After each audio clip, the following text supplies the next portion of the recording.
This is Recipe for Sleep, a podcast where we dust off very old cookbooks and let them lull us into dreamland. I'm Erin Brindley, a chef and storyteller. Tonight, we're returning to the American Pastry Cook, published in 1894, and finally, after 2 episodes worth of intro, we get to the meat of the book, the recipes. Our author, Jessup Whitehead, does not lose his salt once the recipes begin.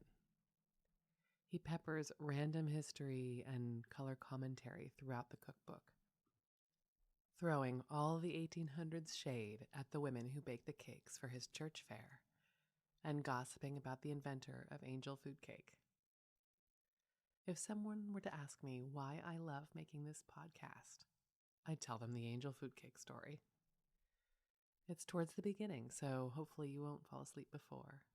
But if you do, I encourage you to pick it up where you left off tomorrow night. To my delight, recently I've been running into listeners. Renee, Andrew, Karen. Thank you for letting me tuck you in at night. And for the rest of you out in dreamland, I'm honored to be in your ears. Now, it's time to put away anything you were doing and snuggle deep into your sweet covers. Softly close your eyes and imagine the kitchen of your mind. There are 2 cupboards there. Yesterday's cupboard for all the things that have already happened that your mind wants to chew on. And tomorrow's cupboard for all the things you're going to do or what's going to happen later. It's time to put everything away in those cupboards. Imagine closing each one. You made it to this cozy, quiet time of day where there's nothing to do but listen to me read recipes to you until you drift off to sleep.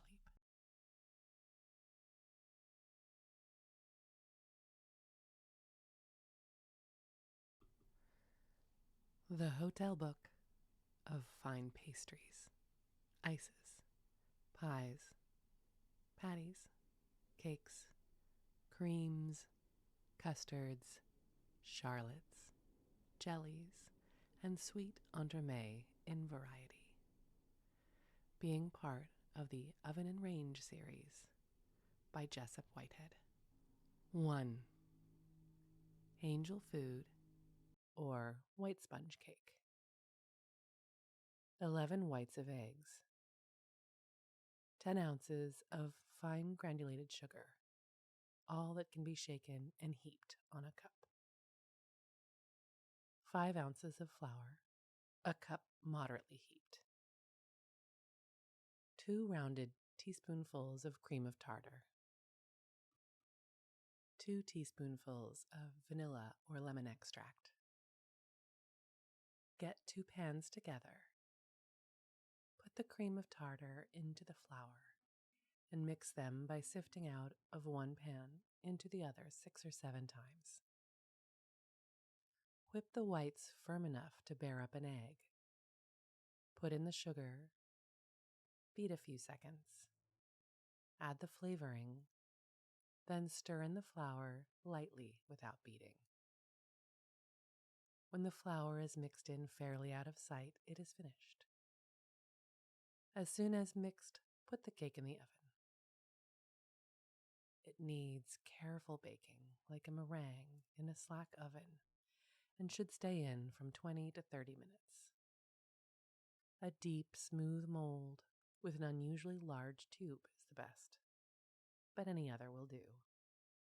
The mold should not be greased, but when the cake is done, turn it upside down, the tube or something else holding it up to let the air in, and leave it to get cold before trying to take it out. Then cover it with the plain sugar glaze of the next receipt. The rule for angel food in large quantities is a pound of sugar, a pound of whites, half a pound of flour, and an ounce of cream tartar. Angel food, as this peculiarly white and light sponge cake is fancifully named, has quite a history to be recorded. It originated in St. Louis a few years ago and is seen oftener in the hotel bills of fare for that city than anywhere else. S. Sides, who kept a large cafe or restaurant there, invented it and did not fail to make the most of his discovery. And it soon came into such great demand that not only was no fine party supper complete without it, but it was shipped to distant cities, orders coming even from London. For some time, the method of making it was kept a profound secret, but at length, the inventor yielded so far as to sell the receipt for $25, having it understood that it could not be made without a certain powder, which could not be obtained but from him alone. It did not take long to discover that the powder was nothing but cream tartar, and the receipt, once communicated, gradually became common property. Many of the caterers for parties made a specialty of it, for it is still sufficiently difficult to make always alike to prevent it becoming utterly common, and a considerable number of the cakes are sent out, packed in boxes, to surrounding towns, and occasionally to the east and south. The difficulty, such as it is, that makes the caterers say this cake has been more trouble to them than anything else, and leads to the use of special molds to bake it in, is the tendency to fall at the center after baking. The mold, not being greased, holds the cake up to its shape until cold. The lamb's wool texture of it may be made finer by stirring after the flour is added. The cake will be better when a day old than first baked, but to keep the outside from drying and to make it better eating, as it has no richness in its ingredients, it is always covered with a flavored sugar glaze or icing. It may have no direct connection with it, but Sides, who originated angel food, afterwards lost his reason and was taken to an insane asylum, his wife continuing the business he established. 2. Pearl glaze for angel food, etc.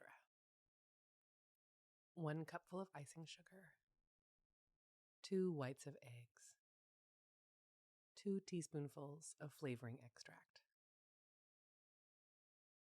Mix them together in a bowl. As soon as the sugar is fairly wetted, it is ready, but may be whitened by beating 1 minute.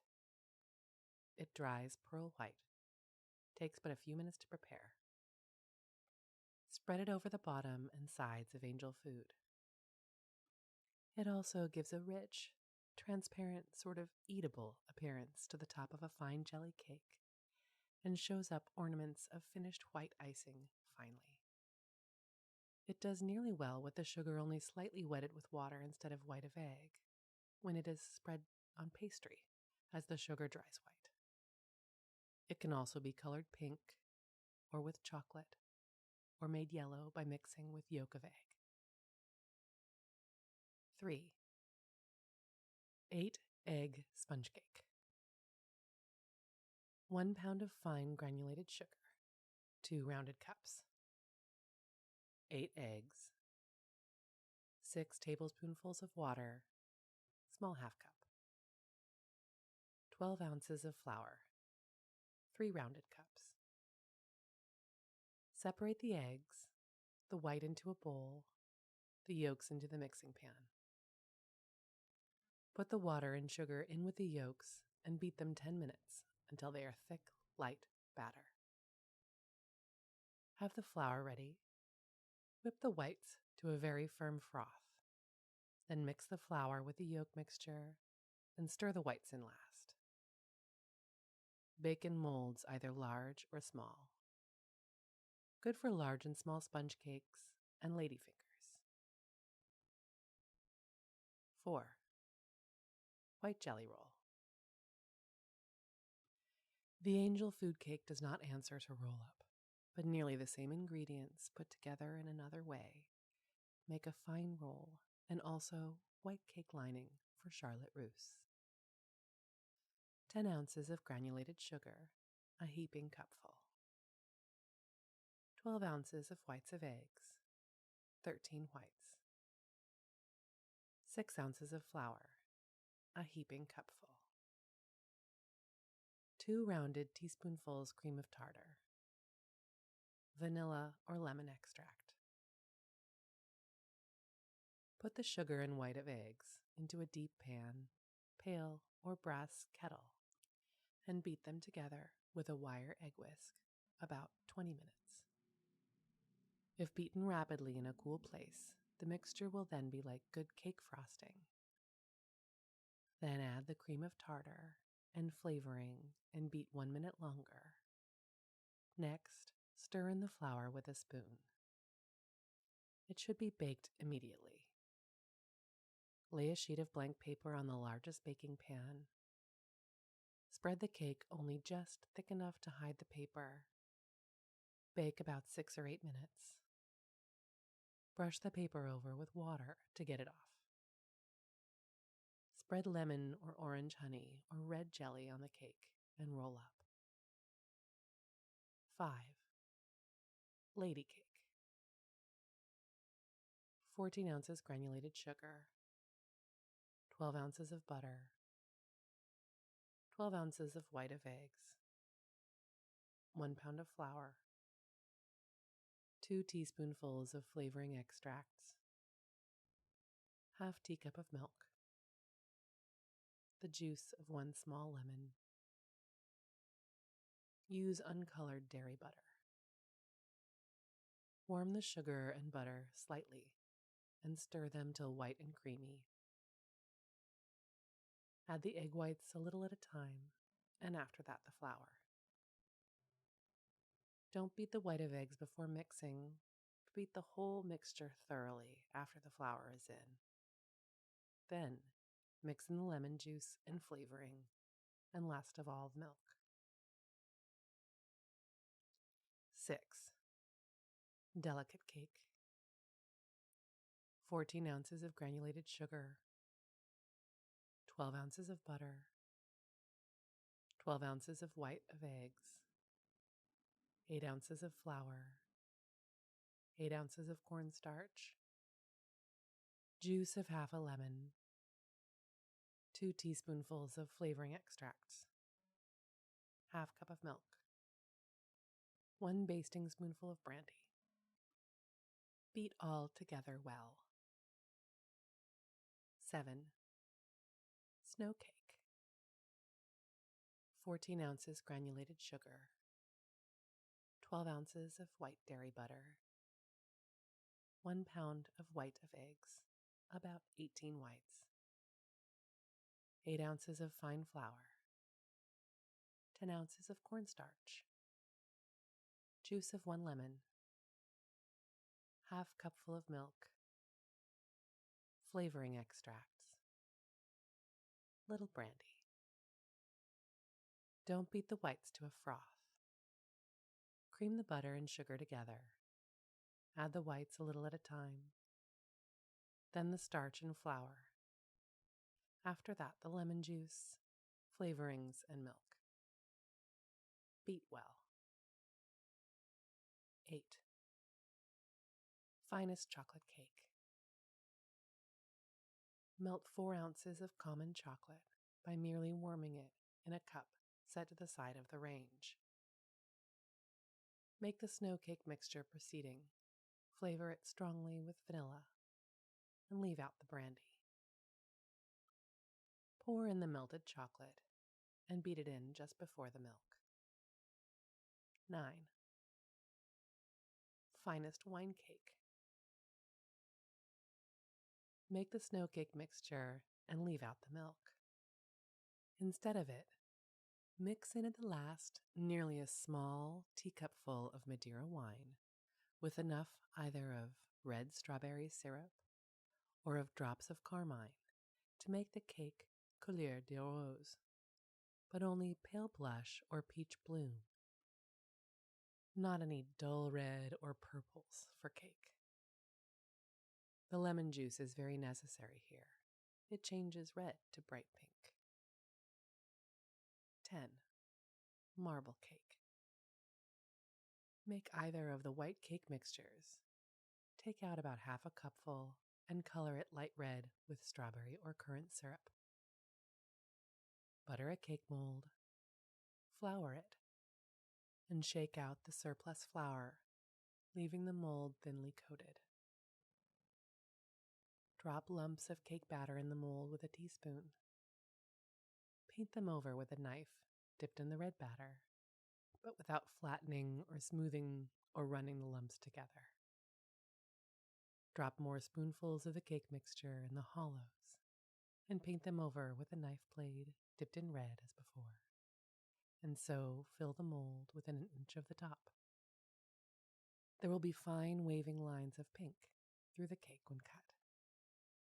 Chocolate and white can be used in the same way. The snow cake mixture is apt to be too soft to keep form by spoonfuls unless quite cold. Luck is the poorest possible ingredient in cake making. The same cause will always produce the same effect. The exact proportions that will make a splendid cake one time will make the same every time if put together in the same way. The question is only to find the right proportions. Turkish cake. Fine chocolate cake with figs, almonds, and raisins. The snow cake mixture will not bear up the fruit. Make the lady cake mixture. Add to it 4 ounces of chocolate melted by heat in a cup. Then prepare 8 ounces of chopped figs, 8 ounces of almonds blanched and split, 8 ounces of seedless raisins. Flavor the prepared cake batter with vanilla and a little brandy. Dust the fruit with flour and stir it in. What makes us think that the ladies cannot make delicate cakes, for sure, just when they want them, is the exhibition they sometimes make at a church fair, where everybody contributes a cake with their names on. They look awful, like a cake hospital. 12. Almond cake. Make the lady cake mixture, the first receipt of the series, and add to it a pound of almonds, blanched, scalded and peeled, and split. Also use almond extract and rose extract to flavor with. Dust the almonds with flour. The snow cake mixture would be too delicate to bear up the almonds. 13. White raisin cake. Like the preceding, with a pound of sultana seedless raisins instead of almonds, and flavor with lemon and extract of nutmegs. This is best baked in shallow pans and sheets, but of that more further on. And it is for these church fairs or other public festivals the dwellers in the world of private houses try to succeed and show their best, if ever, but they seem to always fail. 14. Queen cake. Made with a lady cake mixture number 5, except the milk. 1 pound of the greenest colored candied citron. 1.5 pound of almonds blanched and split. 1/2 pound of sultana seedless raisins. 1/2 cup of sherry or Madeira wine. The citron is to be cut in fine shreds and floured together with the almonds and raisins before mixing in. The mixture also makes small queen cakes, baked in little patty pans, and these, frosted on top, are among the finest possible. It is at these times they make the master of the house buy a cord of hickory wood and hire a man to saw it, because it makes such a nice, steady heat to beat the cake with. And they send a boy on a horse to a friend's in the country to get some right fresh eggs, because there are none in the whole town good enough. And then they have Julia to dry the flour, and Betsy to wash and pound the butter, and Susan and her little sister to beat the eggs, and it is bad for the poor cat if she gets in the way. We fellows who live in bakeries don't positively know that these things take place, but have picked up such impressions some way.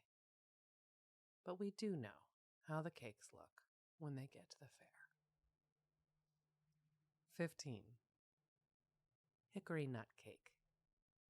8 ounces of sugar, 8 ounces of butter, 8 ounces of white eggs, 9 whites, half cupful of milk, 1 rounded teaspoonful of baking powder, 1 pound of flour, 12 ounces of hickory nut kernels.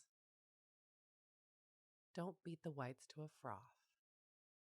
Warm the butter and sugar together and rub them to a cream the usual way. Then add the eggs, then milk, powder, and the flour. When well mixed, stir in the hickory nuts.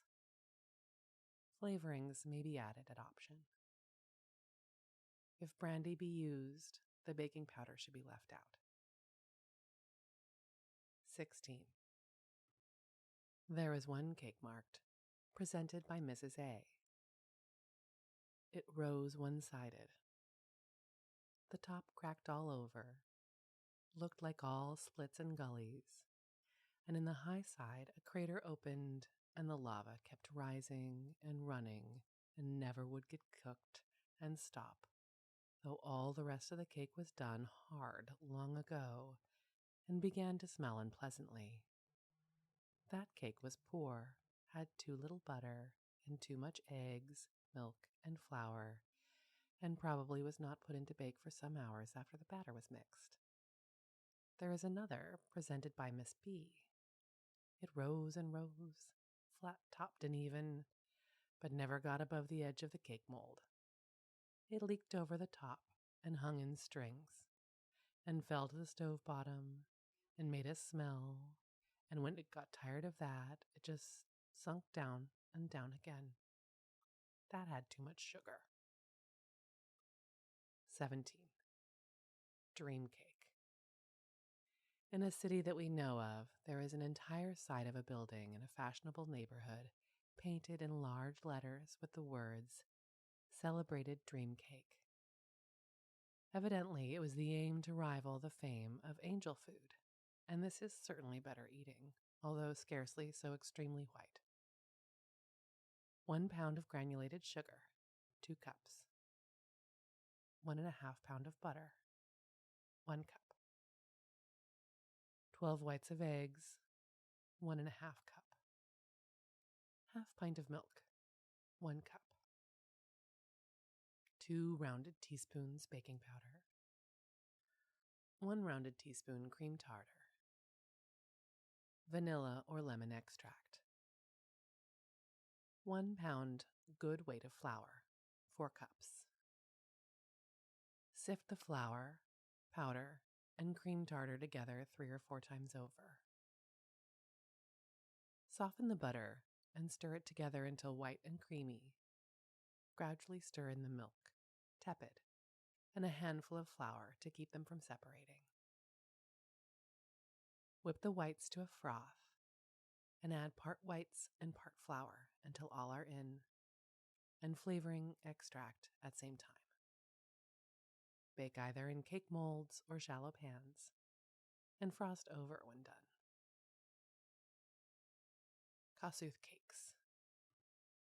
Make sponge drops large and thick. Hollow out the bottoms. Put in whipped cream or pastry cream. Place 2 together, and with a fork, dip them in melted sweet chocolate or chocolate icing, and set on tins to dry. A specialty of Baltimore confectioners. Sell at about $1 a dozen. 18. Ordinary white cake.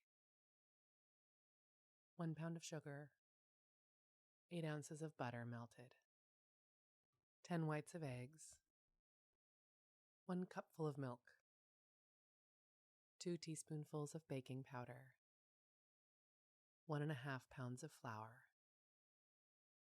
Beat the sugar, melted butter, and yolks all together a minute or 2. Add the milk, powder, flour, and flavor. Now, if we had to make cakes in some place where people took notice and made remarks and said we did not know much about making good things in hotels' know-how, and if they couldn't do better, they would sell out, we should want to make the snow cake as beautiful and white as cotton batting. Bake it thin in jelly cake pans.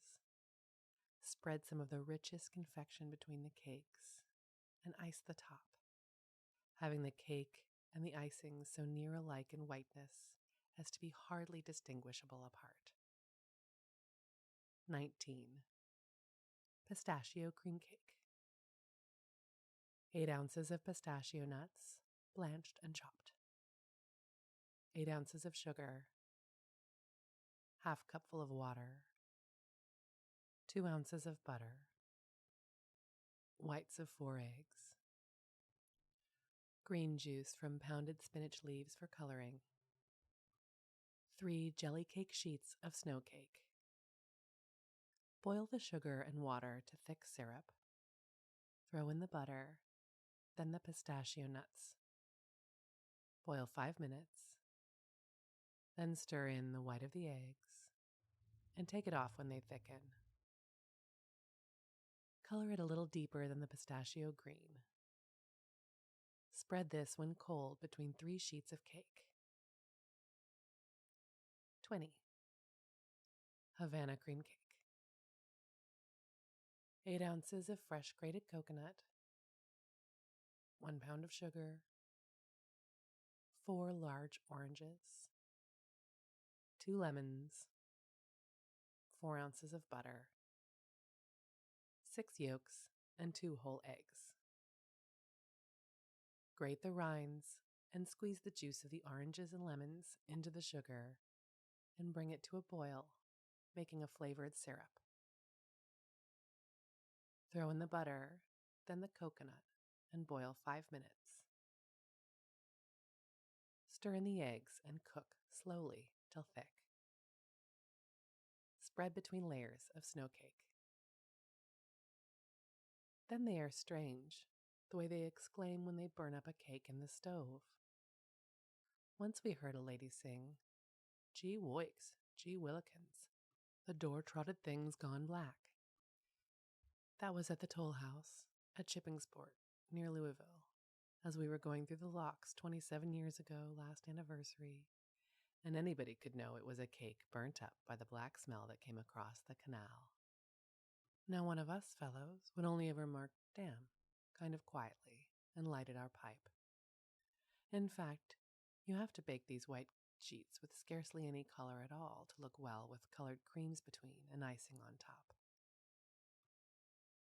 21. Glazed cakes. We use the term for cakes glazed over with boiled icings of different colors to make it distinction from the usual iced or frosted cakes with raw sugar icing. All the richness of cream candy bonbons belongs to these. They are better to cut, better to look at, and better to eat than the common, and after a very little practice are quicker made and dry immediately. 22. Yellow glaze or boiled icing. 1 pound granulated sugar. Half teacupful of water. 6 yolks of eggs. Flavoring extract. Boil the sugar and water without stirring for 5 minutes or more, or till a drop of the sugar in cold water sets so that it can be hardly flattened between the finger and the thumb. A deep bowl-shaped saucepan holding 1 quart should be used. Have the yolks slightly beaten ready in a bowl. Pour the bubbling syrup to the yolks quickly while you rapidly beat them with an egg beater. Return to the fire and keep stirring while it cooks a minute or 2. It will then do to pour on sheets of cake, and if the syrup was at the right point, it will set hard and dry as soon as cold. But it is better to finish by beating the glaze rapidly while it is cooling, and add the flavoring just as it becomes too thick to beat. The above is the easiest of the kind to make, as it does not make so much difference what point the syrup is boiled to. It will dry on the cake anyway. 23. White glaze or boiled icing. 1 pound of granulated sugar, half teacupful of water, 4 whites of eggs. Flavoring extract. Boil the sugar and water to a point thicker than for the yellow glaze, or till the drop in cold water sets hard and brittle. After the first mixing of the sugar and water, these syrups should never be stirred. Makes them turn into sugar. Don't beat the whites any more than enough to mix them. Pour the bubbling syrup to the whites, beating all the while. Set on the fire again and beat for a minute or two while it cooks. It is extremely liable to burn on the bottom. Then set the saucepan in a pan of ice water and beat the icing with a Dover egg beater until it becomes thick. It will be of a dazzling whiteness at last.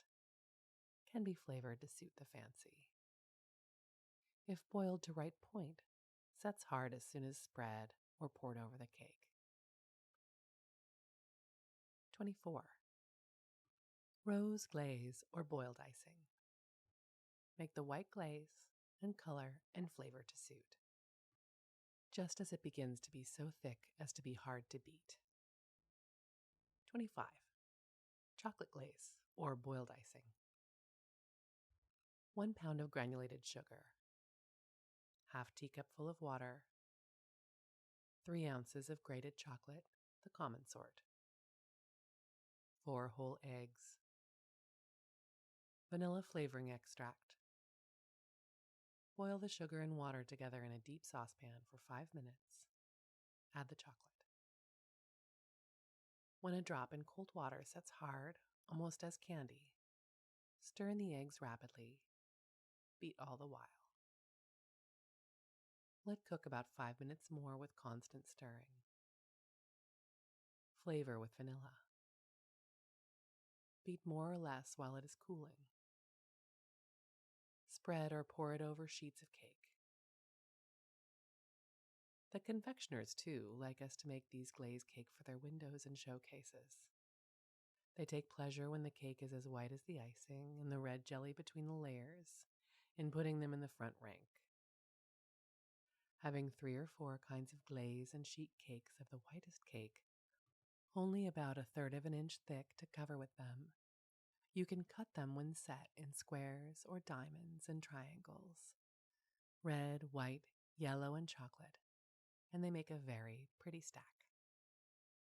Besides, small cakes, such as sponge drops, can be dipped in the icings while hot, and other assortments made.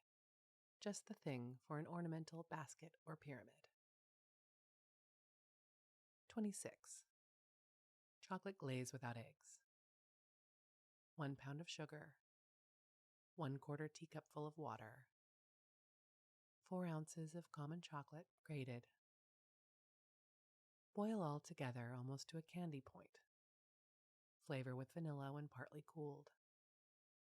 Beat a short time. Spread over the cake.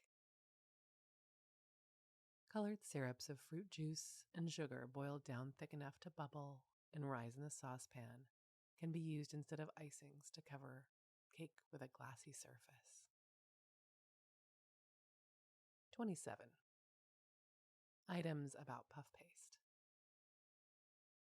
When puff paste has been rolled out and folded up again 4 times, it lies just like 2 quires of tissue paper piled alternately, a yellow sheet with a white sheet, a sheet of butter, and a sheet of paste, all of the same evenness and regularity from bottom to top.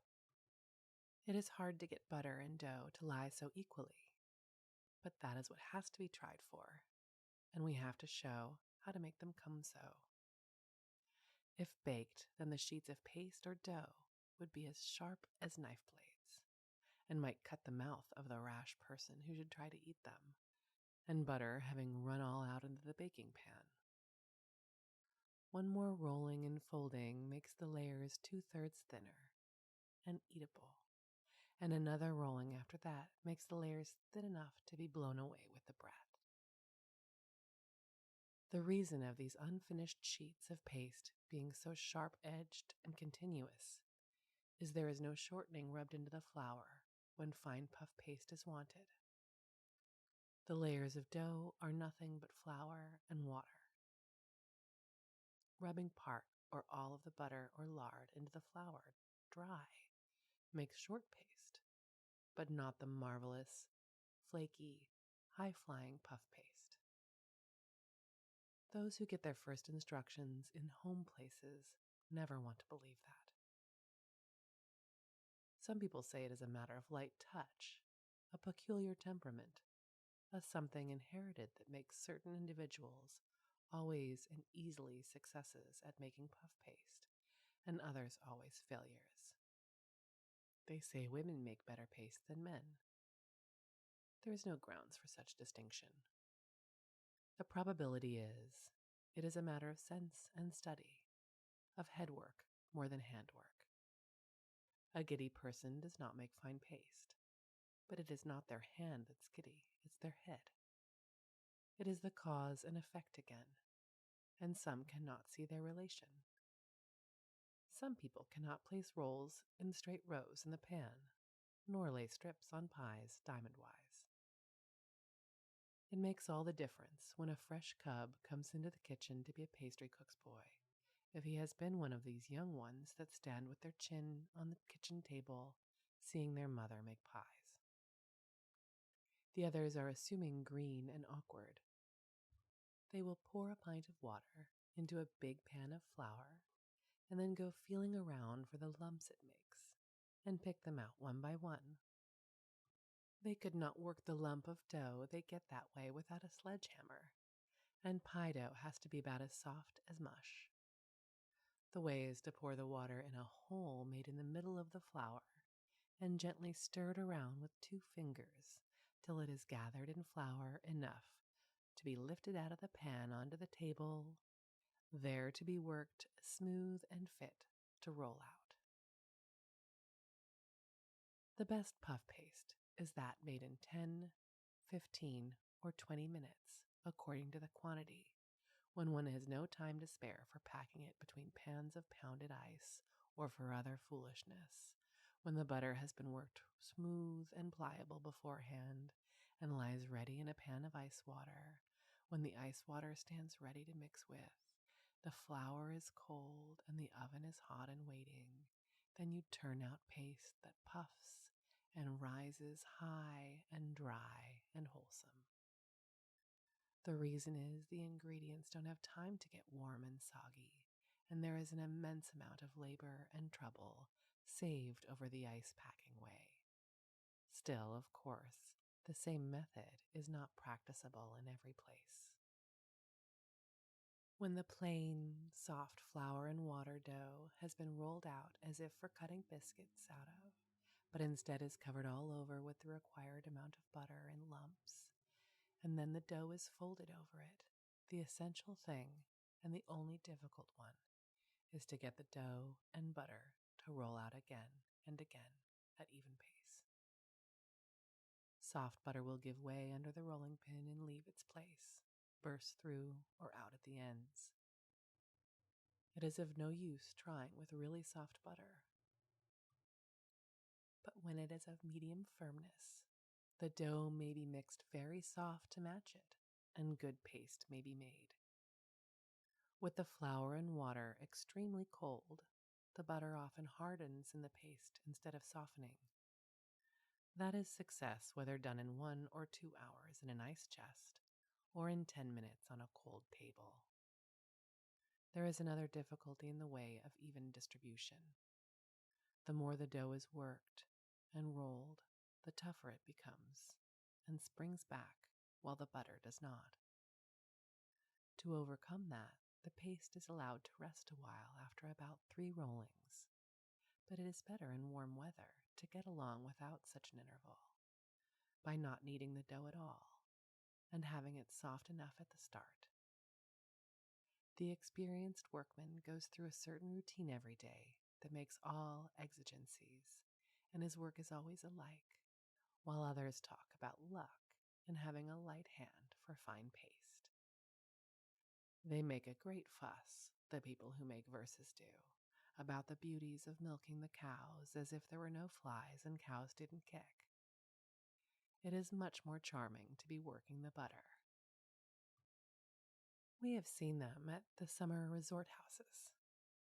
They go where the spring water runs cold and work the lump of butter in a trough till it is just perfection to make puff paste with. Though no dairymaid ever will let her fresh lump of butter go for such a purpose. We have to work the butter, as well as the time allowable in the crowded forenoon permits, by pounding it in a wooden bowl with a potato masher. Cold butter that is not so broken and made pliable is as bad as warm, for it will not be pressed out by rolling, but cuts its way through the lumps everywhere. We have another newer and entirely different way of making fine leaf paste, but like this common way, the best for meeting all the varied requirements of hotel work, and this is the formula. 28. Puff paste. 1 pint of water, 2 coffee cupfuls. Flour, all the water will take up. Butter, from 1.5 to 2 pounds. Mix the flour and water to soft dough. Roll it about 1 inch thick. Take half the butter and drop it in lumps the size of eggs upon the sheet of the dough, the width of 2 fingers pressed between each lump. Sift a little flour over. Press the butter into the dough slightly, then fold the dough over in 3. Roll out to the same thickness as before. Distribute the remaining half the butter over it, dredge, and fold over in 3 again, and count that 1 fold. The former folding with only half the butter in counts nothing, or half a turn. Always keep the dough rolled out to a square shape, and turn the broad side towards you after folding. Roll and fold till you have counted 6 times. Use plenty of flour under and over until the last rolling, when the surplus should be swept off. It is then ready for use. 29. After a few trials, neither butter nor flour need be weighed. The rule of butter size of an egg, 2 fingers apart, is all that is wanted, and the amount to be made can be governed by the cups or dippers of water used. 30. Lard for puff paste. Then there is the question of expense. They hate to furnish first-rate butter enough to make good puff paste. People are fond of pies and pastries, and it costs like 60. There is little use in making paste as rich as it can be made anyway, except when it is for fancy articles. The tall, puffed-up edges of pies are oftenest thrown away with all their fine butter in them, only because people cannot eat everything, and the middle of the pie goes first. Butter that is only just a little off does well enough, but butter that is bad spoils the whole article, filling and all clear through.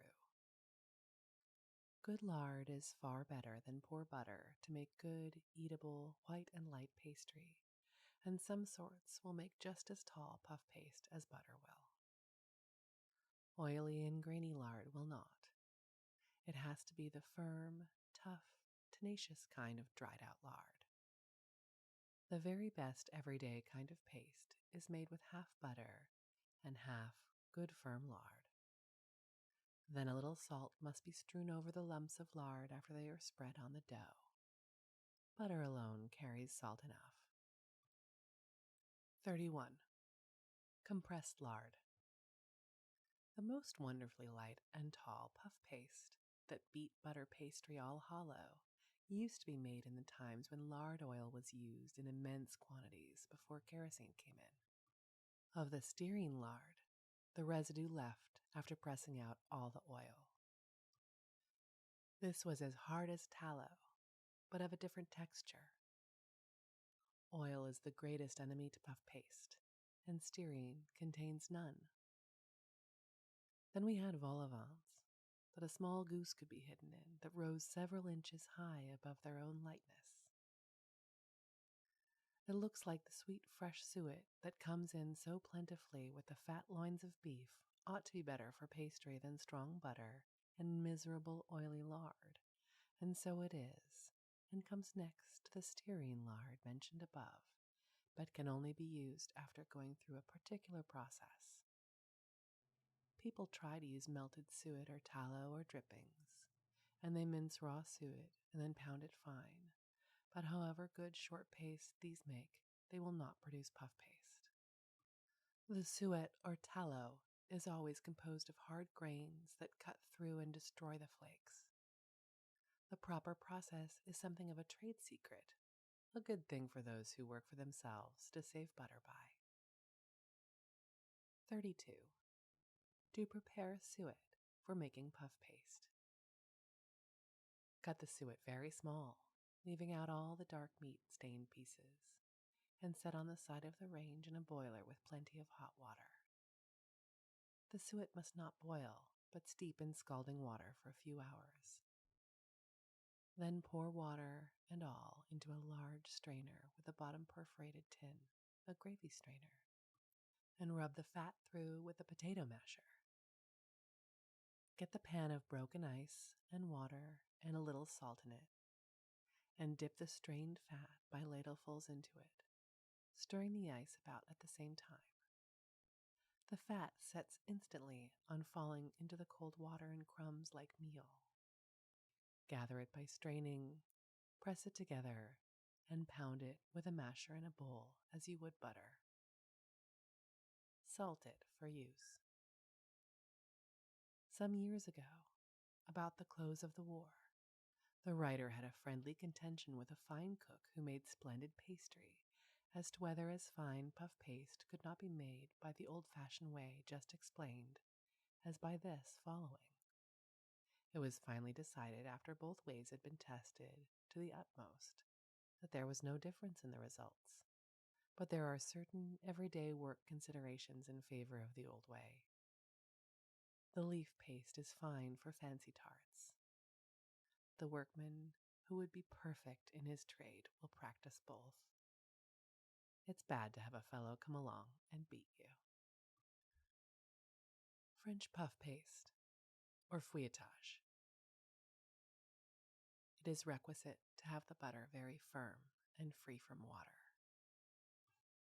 And those who wish to have very superior pastry will use the finest flour. Weigh your butter and flour in equal proportions. Cut the butter into thin slices. Take a little flour and roll it with a slice of butter into flakes. Proceed thus until all the butter and flour are rolled together. Gather the flakes into a heap and sprinkle them with water.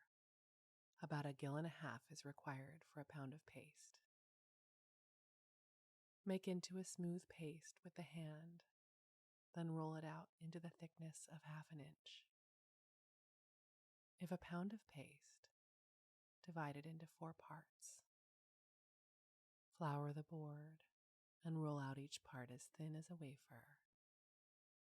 Fold over 4 or 5 times and use as required. Bake as soon as possible. Then try this and hold fast that which you succeed the best. Fine leaf paste, 10-minute paste. 1 pound of cold butter. 1 pound of cold flour. 1/2 pint ice water, a coffee cupful. Cut the butter into pieces size of walnuts and put them in a vessel containing broken ice and water sometime before using to become very hard and cold. Sift the flour into a pan and lay aside a handful to dust with. Throw in the lumps of butter. Mix them with the dry flour. Pour in the ice water and shake all together, merely getting the flour dampened and stuck to the lumps of butter without kneading or pressing. Scrape out the contents of the pan onto the table well floured. Press it up together and then roll it out with all the force necessary to break the lumps of butter and spread all out into a thin sheet. Now loosen it from the table with the palette knife and roll it up like a roly-poly pudding and count 1. Roll it out again to half an inch. Fold over in 3 like ordinary paste and count 2. And so roll and fold in 3 till you have counted 6 foldings. But when half done, it should have an interval of 5 or 10 minutes to stand in a cold place and lose its elasticity. Sweet dreams.